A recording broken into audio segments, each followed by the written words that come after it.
being able to hear our first talk tonight of achievement. And so this is on the 4 elements of personal well-being. And so we're going to look at achievement, and then for the rest of the session, we're going to talk about purpose. We're going to talk about relationships. We're going to talk about resilience. And so tonight, I have the pleasure of welcoming Colleen Murnane, who is going to be talking about how she has your first sense of achievement. And so, everyone, if you could just, give your full attention to Colleen, and at the end, we're going to do a 15-minute Q&A. So, if you have any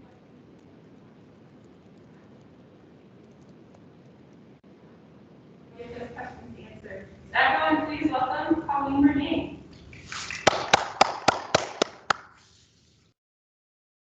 Hello, everyone, and thank you if you're joining here in person or virtually. I appreciate it very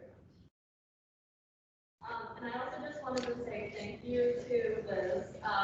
Liz is the definition of a bright and positive person, and it's been a pleasure to have her, guide me through what she wanted me to do for this practicum. I'm honored to be part of it. This is actually, I was referred to Liz by my boyfriend Connor, who is one of my lifetime friends. This is a picture of us circa 2016 at my last swim meet ever. And also, I'm very excited to be able to be here in person, even if, it's easier to stream virtually. I know that these are rough times, and just having this opportunity is wonderful. And also, again, with Connor, he has told my story through multiple social media platforms, including OU's Radio, WOUD, and it's just been really nice that he's given me a chance to have a voice for my story.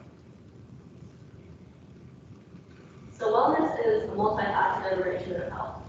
To be well means you're physically, mentally, spiritually, socially well. But if people think of wellness, they think of this lovely bodybuilder that I have included on here. And as a physical therapy student, a large focus on my curriculum is relationship. And these factors contribute to something like every single day. And you never know how much one area is lacking is affecting patient outcome or presenting outcome. And you truly don't know on the visual eye what it means for someone to be well with their own personal view. This is a lovely photo of me. I am crying. And this is me finishing my first ever marathon. I wish I could have had a better finishing photo.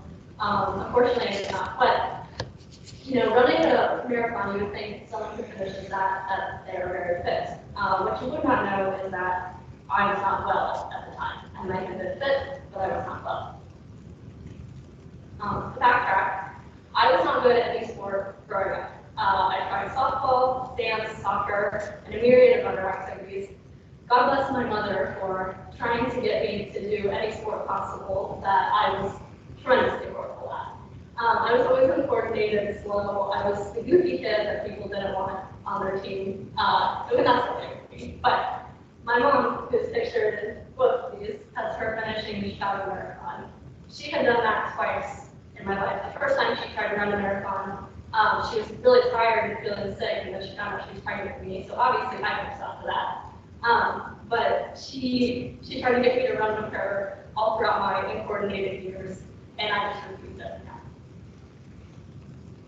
And my exploration of sports declined greatly when my dad passed away when I was 7 years old.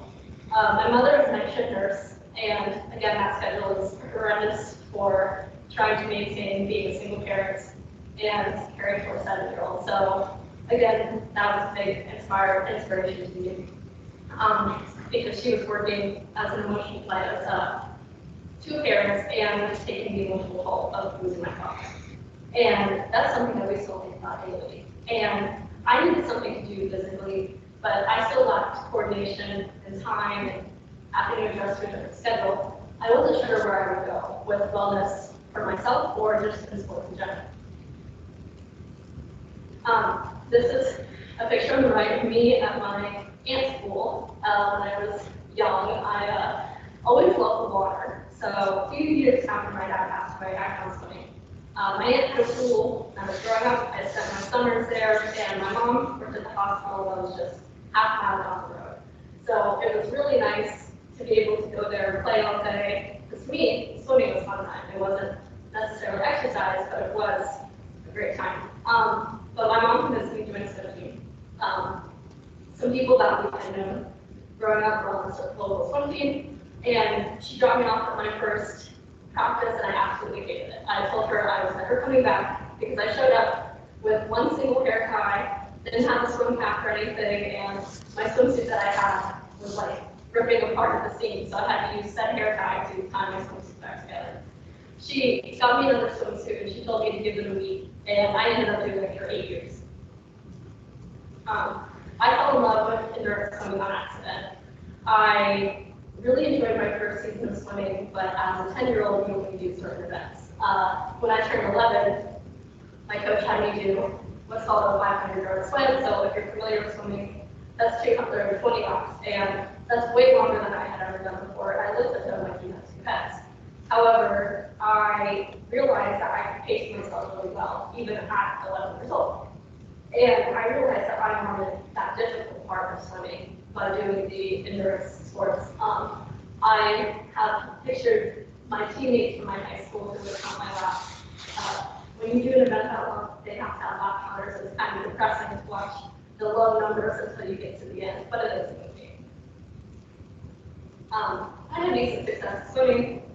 I qualified for districts every year in high school in both my own individual and relay events. I no surprise continued to swim 500 for my coach's motivation, and that's the longest event that you can do in swimming. I was also the team captain, and I won a scholarship and multiple athletics awards related to my attitude for swimming. I also continued doing YMCA swimming during my off season in high school, and I created a second family with those team members. At the beginning of finding my athletic career in swimming, my mom had asked me if I wanted to go to another team. There's a couple teams that are known to do super well in our swimming league, and I said no because I liked my friends on the swim team. And that was one of the best decisions I've ever made. I knew that it was an option, but I value my own achievement and growth through the sport, and my achievement was not reflected in just times. It was reflected in those, like in the previous slide, where my teammates would go out of their way to make sure that my event was properly supported, even if it was the most boring one to watch. And it was because of people like that that I felt well during this time. I may not have been at my fastest at times, but they were always there and made me feel like I had won the race no matter what. And it was a reciprocation I felt also. There was no obligation to go and cheer for them or watch their events because honestly their success made me feel like I was succeeding as well.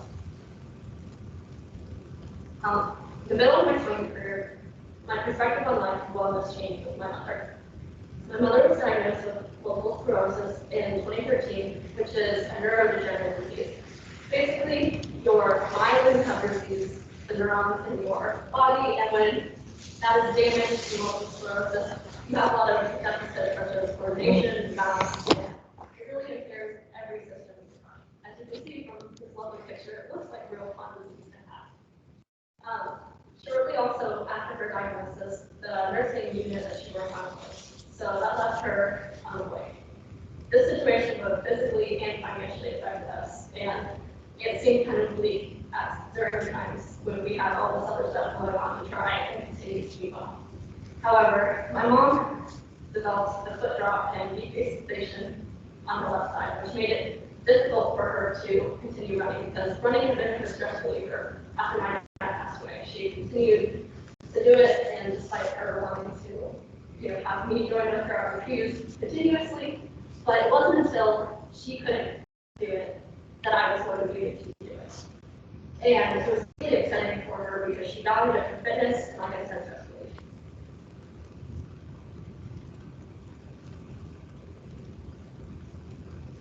Okay.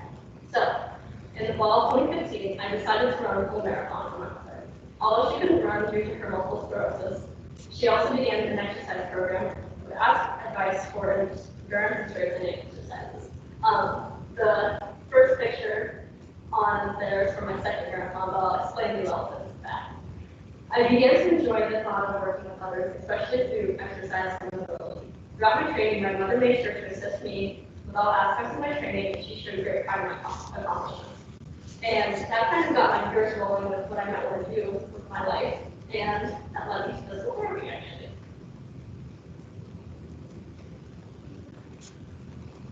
You guys skip this slide. Oh, well, we'll stay on this. Crossing the line after my first marathon for 26.2 miles, I witnessed a spark that I hadn't seen in my mother prior to her diagnosis. I was very motivated to run a marathon in every state after that because, of course, why run just one when you can do 50 for no reason? But my mother expressed interest because we love traveling and we also love these races, and she does support me that I'm not doing fantastic. And from the first picture, I couldn't find a picture of both of us, but it's when my mom did her first half marathon after her diagnosis of multiple sclerosis. It was truly inspiring to me because she was a charity worker at the National Multiple Sclerosis Society. And truly that meant to me that even though you have a diagnosis, you can still make the most of it no matter what. And she also contributed to research for something that directly impacts her, which was me. And also, while I was training for my first marathon, I was running with undiagnosed hypothyroidism. This condition arose after I experienced multiple bouts of extreme exhaustion, confusion, issues with my memory, and intolerance to cold temperatures. As it was clear in my introduction, like many individuals my age, I faced an incredibly busy life. Between volunteering at my local hospital, remaining physically active, working at the YMCA, and my schoolwork, I was not left with sufficient time to myself. I had figured out my symptoms were occurring just because I was stressed out or exhausted from training. I had also assumed that I would eventually return to normal because of getting at least 8 hours of sleep each night. However, those 8 hours turned into 9 and sometimes 11 hours of sleep. After about a month of having these symptoms after training for my marathon, I had begun to experience depression and a deficit in my motivation. The high that I had felt to pursue running a marathon in every stage had dried up. These symptoms stood out the most to me as I had always been very positive and driven to complete any activity, and because I had just done a marathon a month prior, I couldn't seem to add up to me. And all of these symptoms, as you can imagine, were greatly contributing to that. Before I was diagnosed with hypothyroidism, I was always on the run in my life, and I seemed to be rushing out the door to each obligation.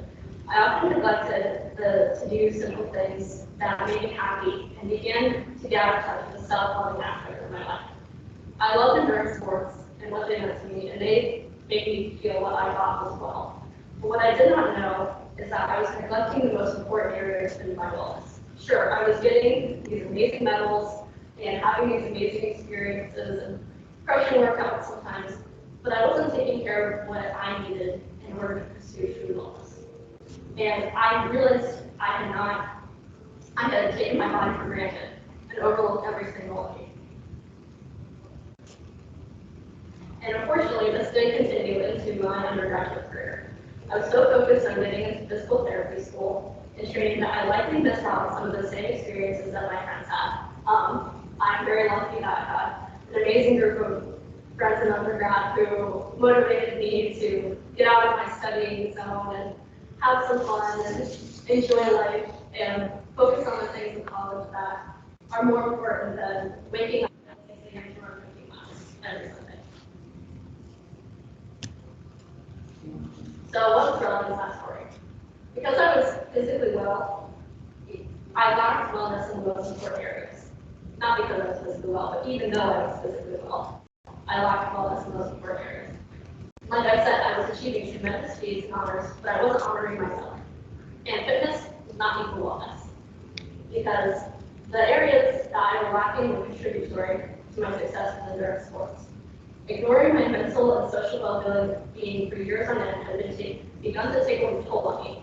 I was continuing to feel depressed as I was before my thyroid disease. Of course, recognizing this somehow led to more endurance sports, such as triathlons.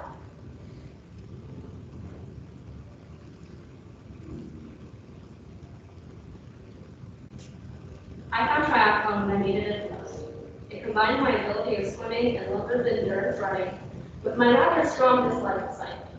However, it's a part of my life that I've grown to tolerate. So I continued my goal of running a marathon in every state and developed some new goals, such as working up to a full Ironman, which I will hopefully be completing on September 18th of this year. This time period in my life is important because it is when I had the support of wonderful people in my life who encouraged me to get the help that I needed.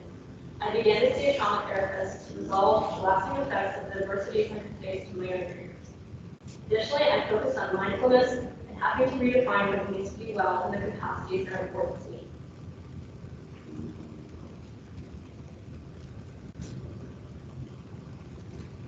I value that I had taken the time to start running to inspire my mother, but also recognize how it has impacted me. I now see how small acts make such a large difference in both personal and growth and performance. My mother has undoubtedly made numerous sacrifices for me to have a successful life, continually encouraging me to pursue despite the challenge. Her success continues to motivate me to choose physical therapy as a career to help others. Which I mentioned earlier, and I know some of my fellow PT students are watching, and I just want to say I'm very thankful for you all. And I firmly believe that wellness of one can impact wellness of many. That's another reason why I chose physical therapy, because sometimes you see patients in very unfortunate conditions, but you can be the one person who inspires them to get well again. And I also realized that while it's important to use exercise as a stress outlet, I don't need to use it to run away from things that I previously didn't consider as productive, such as taking time for yourself and recognizing when you're burning the candle at both ends, because then you're never going to like the plan that you need. So what have I learned? Productivity is important to success, especially achievement, but it doesn't look the same to everyone. And productivity does not mean achievement. There's unfortunately a toxic culture with productivity that you have to, be working your butt off at all hours of the day and needing to work on this, or you have to get to the gym, you have to be in there for hours at a time and get work done, and you just don't need to do that. And also, with the grace of social media, comparison is a thief of joy. It's amazing to look at someone online and like, oh, they're crushing their workout, but like me, you could see that I was running a marathon, but you would not know how much I was mentally struggling and how much I was socially struggling, and even physically with my undiagnosed hypothyroidism, because I neglected that area of my life so much that I didn't even have a chance to take care of it. And additionally, I don't want to say this with my endurance and triathlon aspect of my life, you don't need to run a marathon or a half-ironman to be well. Sometimes achieving wellness is something as small as doing a face mask, having a night to talk about life with your friends, or walking to your favorite coffee shop.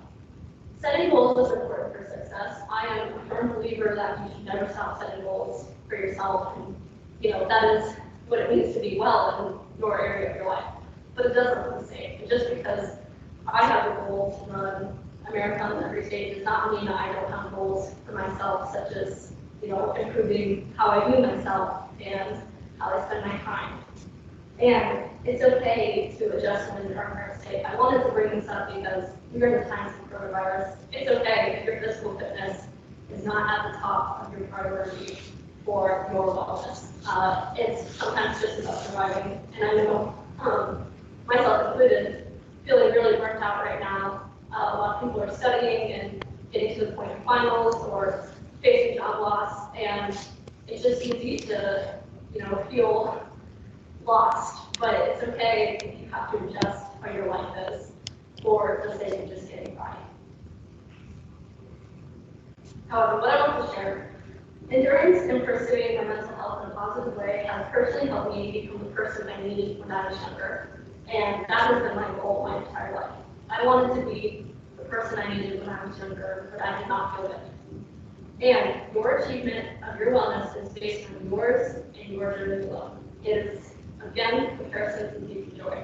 But what you choose to do to be well mentally, physically, socially, is based on your goals and how you feel alone. Also, and like I said, endurance sports are a part of the niche of my life that keep me well. for some reason, I enjoy those long workouts and feel satisfied afterwards, but also I like to go on walks with my friends. Additionally, in the bottom right picture, I hiked Mount LeConte in Gatlinburg, Tennessee with two of my best friends this summer who are also physical therapy school with me. I thought this was an interesting metaphor because our physical fitness is what allowed us to complete this challenge. But it ultimately proved to do even more for my social and emotional health and maintenance. This goes to show that the domains of wellness are interrelated and can help to maximize other areas. And also, it's okay to take some time to eat mac and cheese, and you feel like eating mac and cheese instead of studying for a little bit. Obviously, something like olives or areas of your life, but it's okay to enjoy the things that mean most to you. That is all I have for my speech, but please check out the other speakers that are presenting. I read their bios, and they all are inspiring individuals and truly mean or believe what it is to afford closer relationships with, or wellness with relationships, achievement, purpose, and resilience. And thank you for having me. Now I think we have our Q&A. Perfect. Thank you so much, Colleen. I just want to give a round of applause real quick. If you want to clap online, thank you. You can so throw much. a virtual applause online if you want with the little hand emoji. So yes, so I would love if there are any questions that you all have for Colleen, we would love for you to go ahead and put those in the chat. Yeah, so we can go ahead and we can stand here. Like over here about that way. Yeah, we can. You guys can sit right up front if you'd like. That would, yeah, right in front. Yep. So yes, if you would like Perfect. to ask any questions to Colleen, please do. Can you hear me? Gabriella Fields says, great job, Colleen. Gabby, Jesse, and Bree. Thank you. All right, everyone. I will go ahead and keep in tune for any questions that come up in the chat, and I'll monitor these, Liz, for you. All right, we've got a question from Strat here. They say, what tips would you give to someone beginning on this journey? First, can you hear me, Scott? Strat, are you able to hear Colleen? Type a yes in the chat if you're able to hear her okay. Yep, she can hear you, or they can hear you. So some tips I would say is to find what means the most to you and make it a social thing if possible. Obviously, right now with COVID, it's hard to have social groups, but if you can find a way to distance and find things maybe online or some support groups, honestly, sometimes just going on Reddit and finding people who are interested in things and you aren't sure how to begin, they typically have people from all skill levels on there, and do some research, watch some motivational YouTube videos, and just start talking to people who are interested in it. Awesome, great question. Thank you for the question, Strat. Madison Mize says, you rock, Colleen, your proud classmates, Maddie, Mandy, and Meg. Thank you. Thank you, Ems. Yeah, so if you have any more questions, please just go ahead and put them in the chat and we'll get those answered. But Colleen, I just want to say thank you for that presentation. Thank you for just being so vulnerable and being able to share about what achievement specifically means to you. And so I didn't know if there was anything else you kind of wanted to reemphasize with your own definition of achievement, just knowing the importance of being able to have each student be able to define their own idea of what achievement is with their personal well-being. So I didn't know if there was anything else that you just wanted to be able to explain about how you see kind of achievement overall.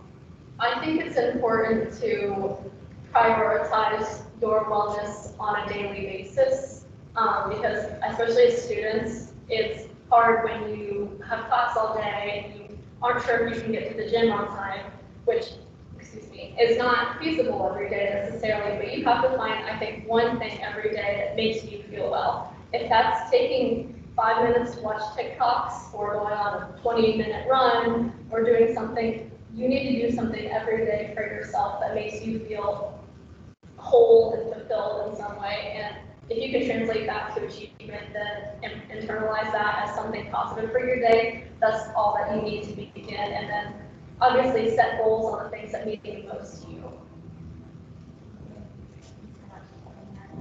Yeah, I wanted to emphasize too, just my thankfulness for how you intersected all the different elements of personal well-being. So I think you did a great job in taking off this well-being talk series, being able to see how they do all connect. I loved the part that you talked about your friends with swimming and just being able to see their achievement that they have brought you so much joy and it sparked so much of you wanting to achieve so much too within swimming. So I know that kind of builds in with building community and building those healthy relationships with teammates. And so how do you see how much of an impact that made on you and your personal achievement while sharing that on your teammates? Definitely.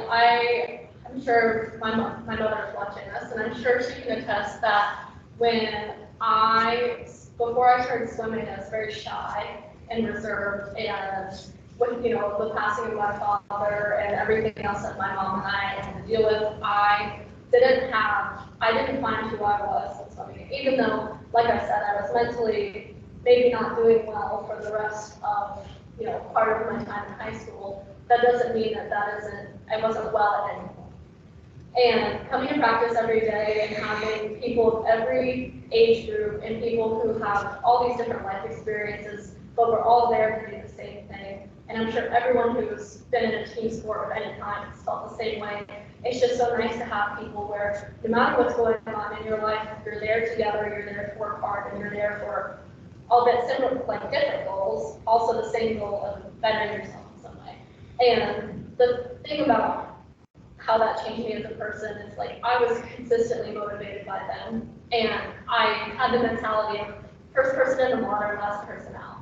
And it was because when I was a senior in high school, there was one of my teammates. You read a story about who inspires you. She wrote one about me because I stayed after practice a couple times to help her work on things, and it was nothing to me to do that. Like I genuinely wanted to do that because whether or not I believe everyone on my team would have done that, but it was something I was invested in because, like I talked about, being invested in their success also made me feel good. And as someone who considers themselves empathetic, I just wanted to continue making everyone around me feel as good as they made me feel. Thank you. Thank you for sharing more about that. I'm so thankful for that experience. And I'm thankful that chance you took, right? Just getting into swimming and knowing that could be something to kind of spark just your journey with kind of sports and endurance. And so I wanted to jump back to the moment of, walking in your mom and being able to check in Minnesota and be able to be the charity walker within that half marathon. I just want to know more about just that connection with your mom as you guys built together a deeper sense together of what it looks like to achieve, even in different circumstances, and what was that like in that moment, walking your mom, being able to finish that half marathon? Right.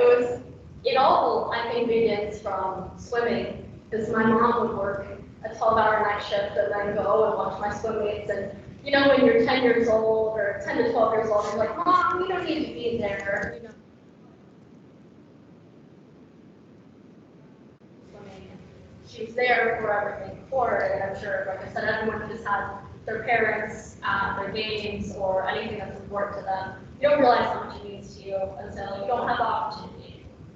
And because I have this opportunity to keep running marathons and have my mom there, it means even more. So after my first marathon, she was just elated. I mean, I felt like crap, obviously, you saw the picture, but it meant so much to her that I did that, and she was getting back into it. But like seeing how happy me and her afterwards was also inspiring because she did it in horrible conditions.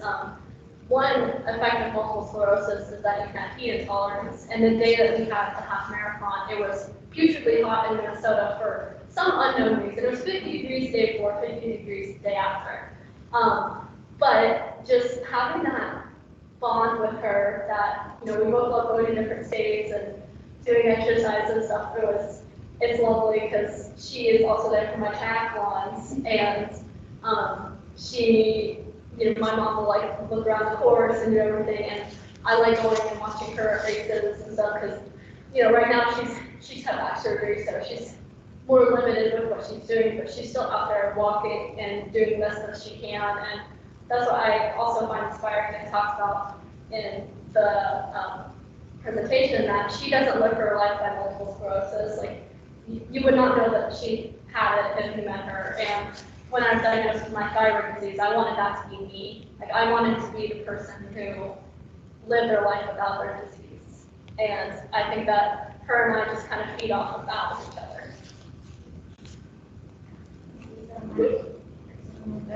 I also wanted to add, you kind of explained the importance of just a part where you realized just how important it was to kind of not assume that there's nothing wrong if there are conditions, and just kind of what did that feel like knowing that you had gone a pretty long time not knowing that you had the diagnosis that you had, and kind of you touched on for the students about just how important it is to, if there is any symptoms or any different conditions that you would have that could lead to something that could be an undiagnosed health condition. Can you kind of share with the students the importance of why you shouldn't?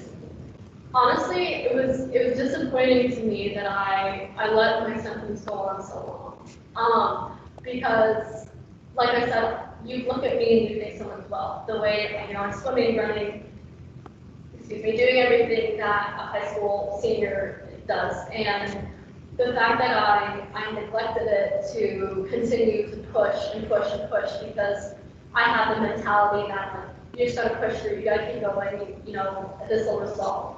That was disappointing. But when you are noticing that you're feeling like you're burning the candle at both ends in every aspect of your life, and you just don't feel right because you know your body more than anyone else, and you know when you're not well. And I think acknowledging that what you're feeling is maybe not normal or not contributing to your wellness the way that it does is the first thing that you can do. And also, I think as students, it's also easy to brush off symptoms and just focus on, keep going. I just got to get through this week. Just got to get through this exam. It's practical. And it's so easy to get wound up in that stress. But it's most important to stop and recognize, what do I need for myself in this moment? And sometimes the answer is not pushing. Sometimes the answer is Netflix. Or sometimes the answer is taking a walk outside. And so going back to that original, what does wellness mean to you? It just changes daily and in that moment. And if you are truly invested in the wellness that you have, you're flexible in adjusting what that means to you. Yeah, and so thank you so much, Colleen. And I have one more question for you, but if you would like to, okay. Yeah, one question that came up from Deb here would be, Deborah Murnane asks, what recommendations or advice would you give to somebody who's looking to start an exercise program? Hi, Mom. Anyway, one recommendation I would do is to consult somebody like a physical therapist. I don't want to necessarily put in too many plugs for physical therapy, but we are movement experts. And also, that they work with multiple disciplines. You can also work with a trainer or someone that you find in your area, because there are cycling groups, walking groups, and they typically follow some kind of program based on what's researched or what's working for them. So, like, I know the Central Ohio Cycling Club, I would never know some of the workouts to do if I hadn't looked on their profile. And starting slow is always the first thing to do, because it's easy to get overzealous, but again, that's how you burn yourself out fast. Now, I've got a personal question. So my name is Tony. I'm the Assistant Director for Wellbeing and Fitness. It's clear, Colleen, that you're a very motivated individual. You're very driven. And I enjoy distance running myself, but I can't fathom running 50 miles. I enjoy doing it leisurely. What motivates you and keeps you going when you start running at that long of a distance? And two, what's your running playlist? Because I want to listen to that kind of music. Well, running playlist is varies. I sometimes do this thing where I change it every 5 miles, or like every arbitrary amount of time. And I typically start with 90s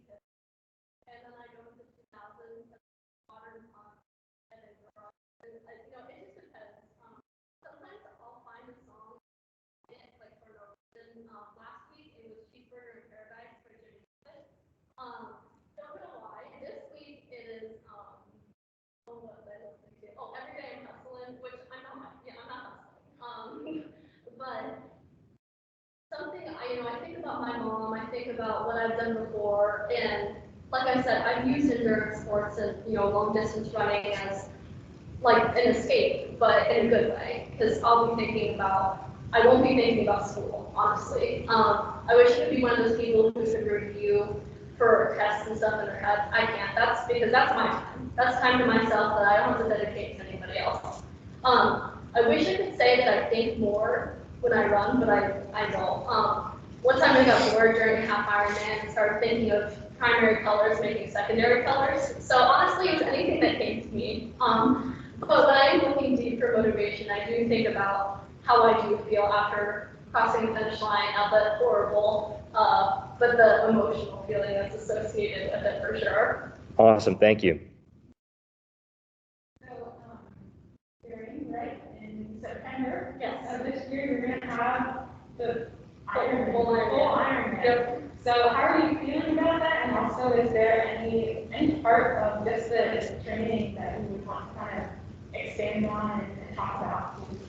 Sure. I'm nervous. That's a long day. 2.4 miles swim, 112 mile bike, 26.2 mile run. I've done 2 halves before, which I've frankly not trained the most fantastic for previously, so it was important to me to do this right. I did get a coach for training, and she's wonderful because she recognizes I'm a student and my schedule, and like my classmates around here, we have our doctoral exam next week, so my life the last couple of weeks has just been crazy. But one thing that I'd like to talk about with training is that you should look forward to it every day. Obviously, there are some workouts, especially if you're on the bike, like my indoor bike that I have set up right now, that I don't want to do. But it's about how you feel afterwards and recognizing, like, when you're on the bike, that you're working on stuff that you need specifically, because that's the longest part of the race. And I've had some 4 a.m. mornings, which honestly just kind of motivate me, not in like the toxic productivity way, but also knowing that I'm so blessed to have this opportunity to, my body is able to handle this training load that I've been doing, and that I'm still taking care of it outside of the training. I'm looking forward to swimming outside again, biking outside, still been running outside, happy that it's 60 degrees, but I do miss, the racing aspect, because I was supposed to do 2 marathons and a half-ironman last year, and with COVID, they were all canceled. And so I'm just fortunate that I have the opportunity to do this during times of COVID, where a lot of people do not have the same opportunity that I do. I'm excited for you. You all are this one. You're going to do wonderful. And yeah, I'm thankful too, and just knowing what you're doing with school right now, with physical therapy, and just thank you so much for being here. And I didn't know if there was anything else you wanted to touch on with just with your school with physical therapy and just your excitement for almost being done. About how much longer do you have left? I have like a year left, basically. I'm very excited just because even though I'm tailoring my goals to what I didn't think I wanted, or that thought I wanted in the beginning of PT school, I kind of thought I wanted to work with like outpatient population of, like people, like the rehab my mom was getting with multiple sclerosis, and I thought I wanted to work with runners. And then I got to know like my personality with running and how antsy I get by like not running or doing something. And I don't want to work with that population, but I do love them as a community.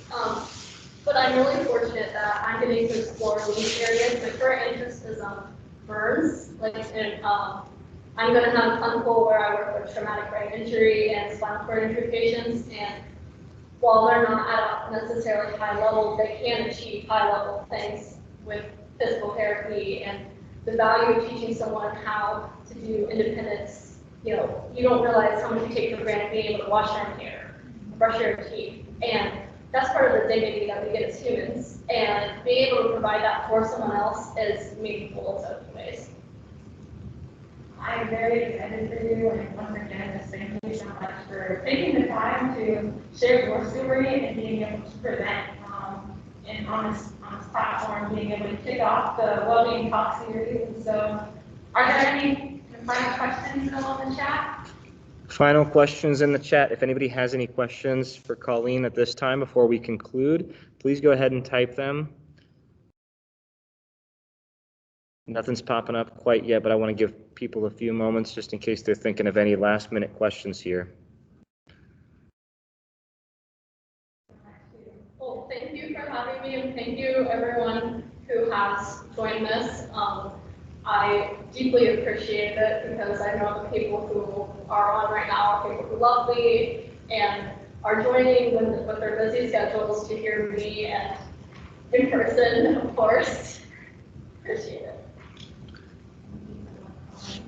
Yeah, if there are not any final questions, if there's any kind of last thing that you would just want to add, I think just once again, thank you, and I appreciate that we were able to learn about your journey with what achievement looks like in developing your own achievement, and I think that there's so many ways that you have grown and that you were resilient. Go from a lot that happened being young, being able to be resilient to the point of taking on a new sport and swimming, and then becoming, what do you say? I mean, you are a runner, but I think it's just amazing that has become so much of just a part of your life that has enveloped you as just an incredible woman, and I'm excited to know that you're going into a field that you are going to thrive and that you're passionate about. So I think that you're going to make such a big difference. And just once again, thank you for sharing your story and being able to inspire everyone who's listening, and just knowing that it's also going to be recorded, your story is going to be able to be shared with so many others too. So I just appreciate once again honesty and your vulnerability and being able to tell your story. So thank you so much, Colleen. And if there's no other final questions, Thank you. Thank you so much. I appreciate it. I appreciate it. Thank you. Thank you so much. Okay, thank you again to everyone who streamed online.